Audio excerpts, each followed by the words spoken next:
Hello, this is episode 17 of the Cognitive Gamer Podcast. I'm your host, Steve Blessing. Since the last podcast, I've taught a class during our university's 2-week May term. It's an intense time of teaching and learning with my class going from 8 a.m. to 1 p.m. every day for the 2 weeks. Like last May, I taught my Cognition of Game Playing class, and it went extremely well. The students learned cognitive psychology and played games while doing it.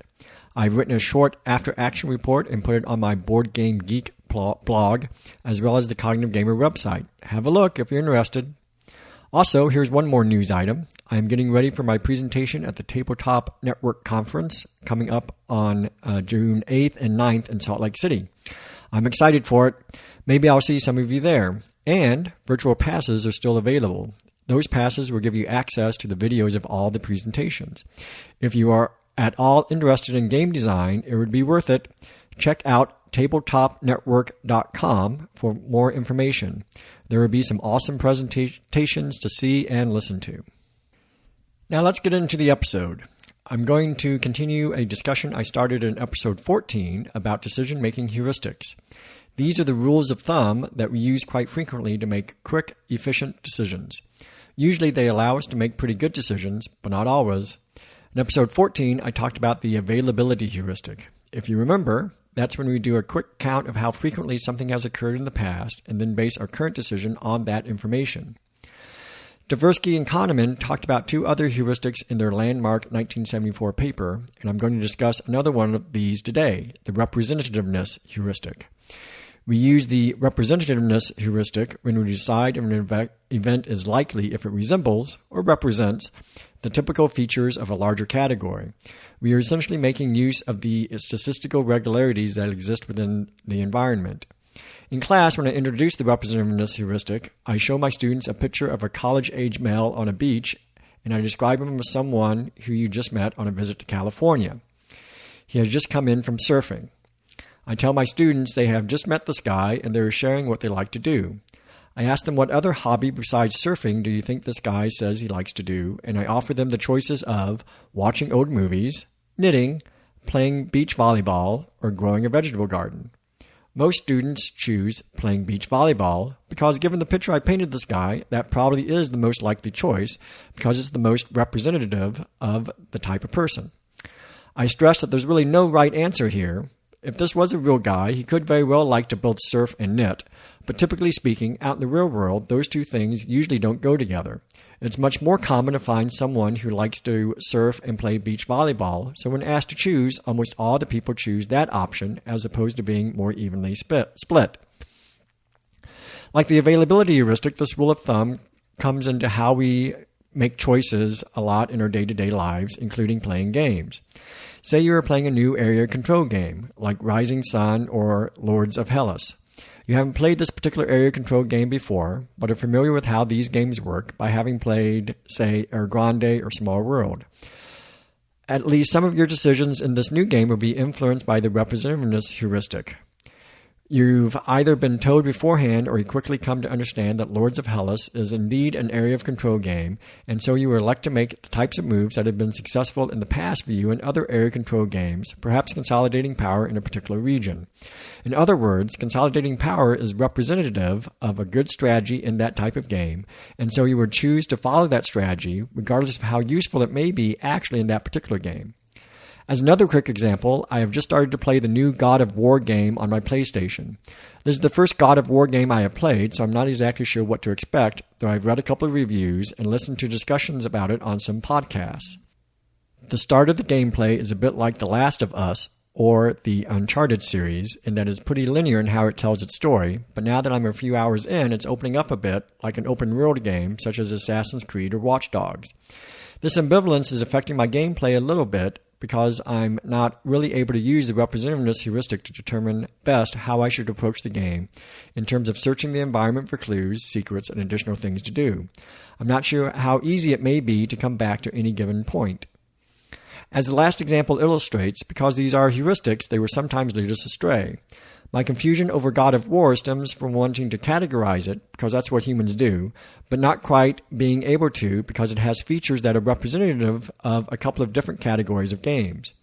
Let's talk about another two cases where the representative heuristic will lead us astray making the wrong choice, the gambler's fallacy and base rate neglect.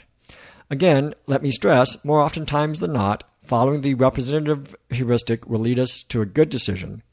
By and large, the world is not random, and we as humans are okay at picking up on the statistical regularities of the environment, and that's why both the availability and representativeness heuristics are good decision-making strategies. But, as both the gambler's fallacy and base rate neglect will show, they are not perfect. The gambler's fallacy is so named because it often shows up in those sorts of contexts where you find a gambler. The way I usually introduce it is by offering a bet to students. I show 3 different sequences of 8 coin tosses, and they need to decide which sequence they would bet on as being most likely. Before I tell you the sequences, I'll state that this is a fair coin, and you are betting on the exact sequence of the 8 coin tosses. Sequence A is heads, heads, heads, heads, heads, heads, heads, heads. Sequence B is heads, heads, tails, heads, tails, tails, heads, heads. And sequence C is heads, tails, heads, tails, heads, tails, heads, tails. Which sequence would you bet on? A clear majority of students choose sequence B because they are following the representativeness heuristic. That sequence, heads, heads, tails, heads, tails, tails, heads, heads, is more representative of what someone expects a sequence of 8 coin tosses to look like, some seemingly random sequence of heads and tails. But, given a fair coin, the probability of getting any of those sequences, even the one with all heads, is the same, 1 out of 256. To also illustrate the gambler's fallacy, I then point out sequence A, the one with all heads.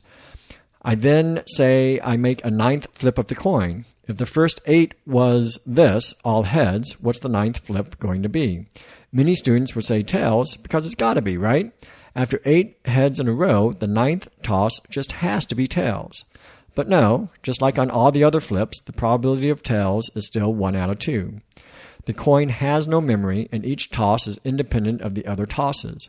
But certain sequences seem more representative than other sequences, and after a run of a certain value, it seems like it's time for another value to show. This feeling is pretty ubiquitous and hard to get away from even if you know what's happening.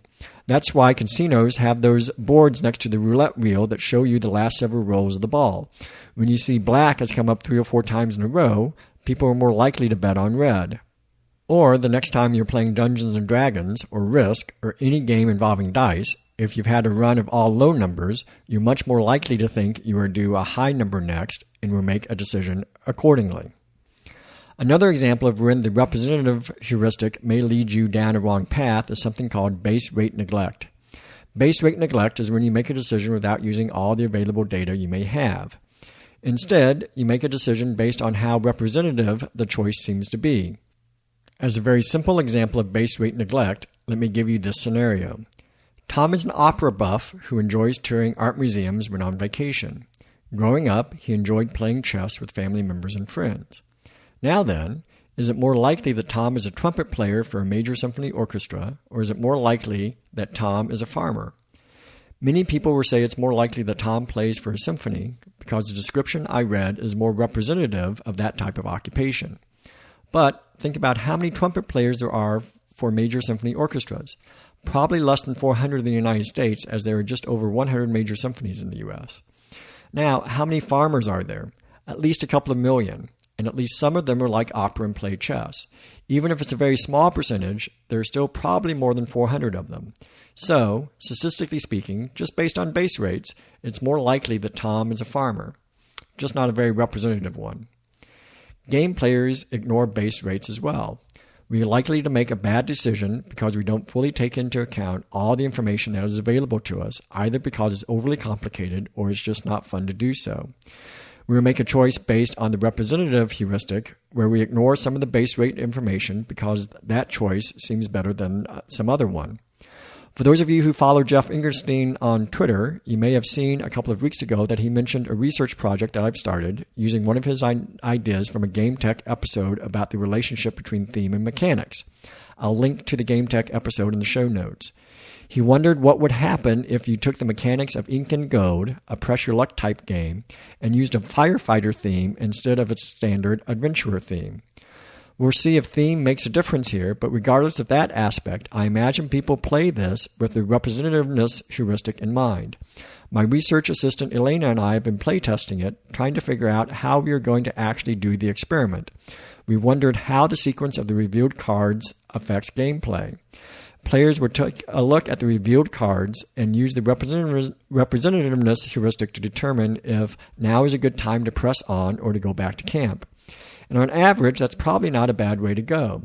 But if hazards come out early, that's going to affect decisions just like if high card values come out early.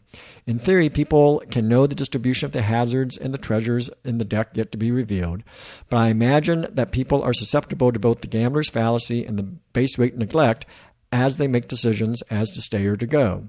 They might think, we've had 3 treasures in a row, the next card has to be a hazard. So that's something else we're going to have to manipulate or at least control for, the order in which cards are revealed. It would be interesting if that also interacts with theme. As scientists like to say, that's an empirical question, and we're excited to find the answer. I hope that you've enjoyed this continuing discussion on decision-making heuristics. Again, we'll be talking about additional heuristics and fallacies on future podcasts in this mini podcast format. And if you haven't done so already, check out the Tabletop Network Conference. You may want to attend virtually. As always, I welcome any comments or questions you may have, so please email me, steve@cognitivegamer.com, and also visit my website, cognitivegamer.com. Also, you can like me on Facebook, Cognitive Gamer, or follow me on Twitter @cognitive_gamer. I'd appreciate it if you took the time to give this podcast a rating and a few kind remarks on iTunes or wherever you listen to Cognitive Gamer. This will make it easier for other people to discover the podcast. I appreciate those 5-star reviews. Until next time, remember to think about what you play and have fun doing it.